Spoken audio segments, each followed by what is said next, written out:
প্রতি সেকেন্ডে অনুমতি ছাড়াই বাইরের পৃথিবী আমাদের মধ্যে প্রবেশ করে, অদৃশ্য, অপরিশোধিত, সম্ভবত প্রাণঘাতী। প্রতি শ্বাসে কোটি কোটি অনুপ্রবেশকারী থাকে, ধুলো, ধোঁয়া, ব্যাকটেরিয়া, বিশৃঙ্খলার টুকরো, যা সরাসরি আপনার ফুসফুসের দিকে যায়। তবুও আপনি অসহায় নন। বায়ু যখন জীবনের কোমল গহ্বরে পৌঁছায়, তখন এটি প্রথম প্রবেশদ্বার পার হতে হয়, নাক। আমরা অন্ধকারের দিকে নামছি। দুটি সূচির মতো সুউঁচু পথ উঠে এসেছে, খোদাই করা গুহার মতো উষ্ণ এবং জীবন্ত।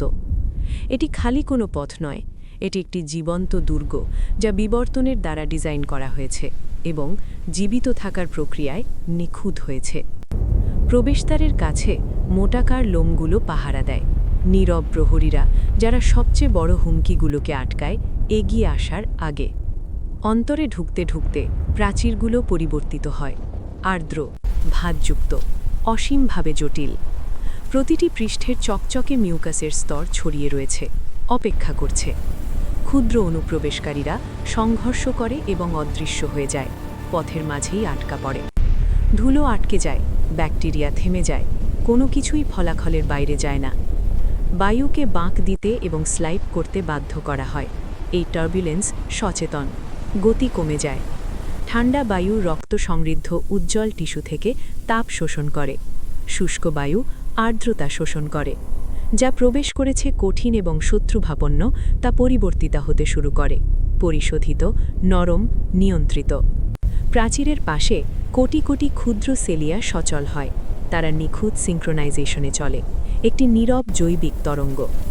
ধরা হুমকিগুলো পিছনে ঠেলে দেওয়া হয় ফুসফুসের থেকে দূরে, নিষ্পত্তির দিকে। একটি পরিষ্কার ব্যবস্থা যা কখনো ঘুমায় না, কখনো দ্বিধা করে না, কখনো ব্যর্থ হয় না।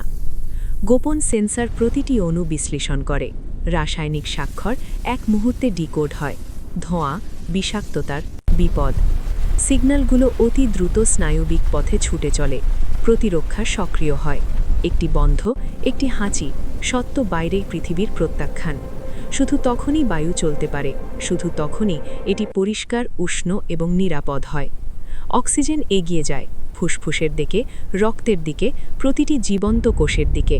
ফুসফুস কখনো জানবে না বিপদ কতটা কাছে এসেছিল।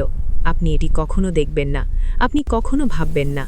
কিন্তু প্রতি শ্বাসে একটি নীরব প্রহরী দাঁড়িয়ে আপনাকে শূন্যতার হাত থেকে রক্ষা করতে।